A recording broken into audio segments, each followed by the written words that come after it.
trail down here too that I don't think I've ever been on it.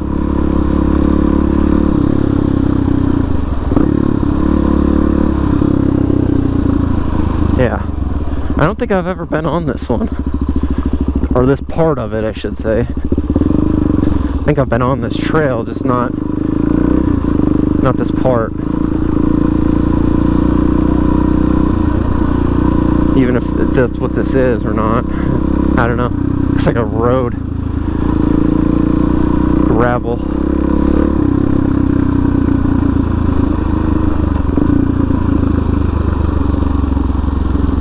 Wow, I was thinking that I was going to go underneath the road. I was like, oh, that's cool. That's just a spillway. Yeah, you can't. There's a fence there. Yep, I've never been on this part. But another thing, I've been talking about getting an off-road dirt bike, and my girlfriend was thinking that she wants to do the same because she doesn't have her license yet, and she doesn't know when she's going to be able to, you know, get to getting it. And you don't need one to ride a dirt bike, you know, an actual motorcycle license. I think to have a trail pass and stuff, you have to be 16, maybe.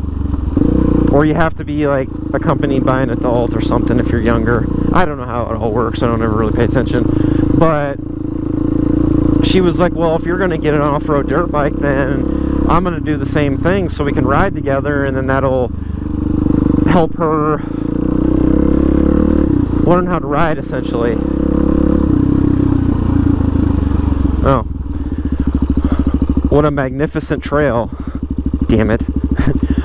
But it'll... And that's a good idea. I always say it's a good idea for people that have never ridden before to ride a dirt bike. Because really, you don't have to worry about anything else but yourself when you're riding a dirt bike. When you're off-roading like this, I mean, I guess you got to worry about other riders, but today there's nobody back here. I'm the only one back here, which is really nice. But you don't have to worry about stupid drivers and paying attention to all that stuff. You can just focus on getting good at operating a motorcycle. And with a trail pass, you're allowed to ride like back roads and things like that over in the Black Hills. The only thing you're not really allowed to do is ride highways, except for, like, you're able to ride the highway down to like the next trail or back road. So I mean, essentially you can ride the highway, but riding a dirt bike would really get her down on the fundamentals, and that way if she crashes in the dirt, and it's not usually as bad. You ain't gonna hurt the freaking bike. I mean, dirt bikes are built to be resilient.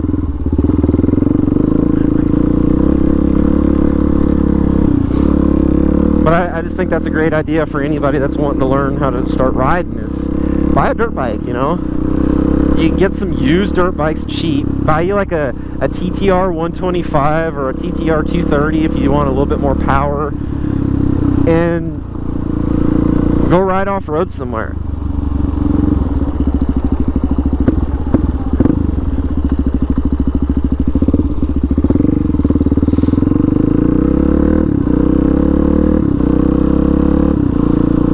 I think it's a very great option for people to start learn how to ride, especially like the kind of the lower performing dirt bikes. They're not scary. I mean, I started out on a 125 TTR and I got bored with the power pretty quick, but man, I loved riding that thing. I rode that thing everywhere.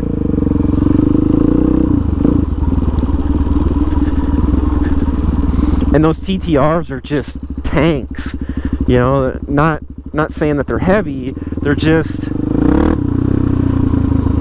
built to last. And you can get a used one pretty cheap,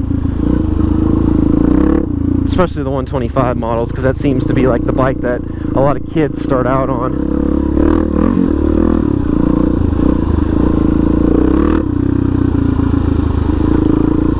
They come with electric start, if you find the electric start models. Mine was electric and kick. I tended to kick it more often than I electric started it, just because I love Kickstarters. A lot of people are like, they are adamant about electronic start, and I love my kickstarts.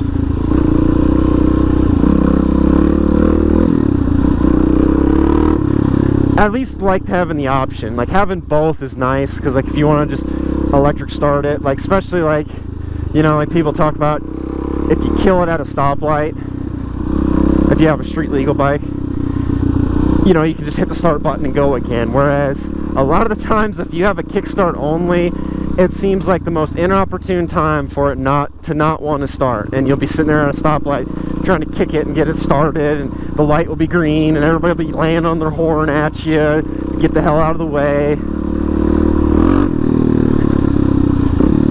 But I still like the option of having a kickstart, because if your battery goes dead, you don't have to try roll starting it and all that bull crap. You can just kick it a couple times or whatever and fire it up and go on your way. And sometimes, you know, you might not have the option to roll start it. Roll start might not be an option, so having that kick, that's what I hate about the DRZ. I mean, it's got the spot to have the Kickstarter, but they don't put the Kickstarter on. They never put it on the street legal version. They only put, I think, the E models might have came with a kickstart. But you have the option of putting one on yourself, but damn it, that's a mess to me.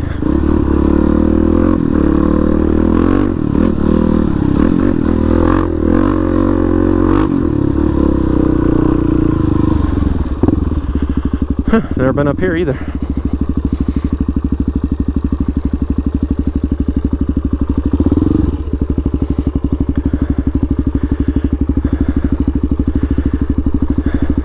It's a good little project to put a Kickstarter on this bike. It's not, I mean, it's not too difficult. I mean, I watched a couple guys on YouTube do it.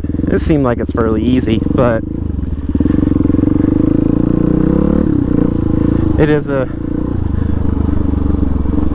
kind of long process.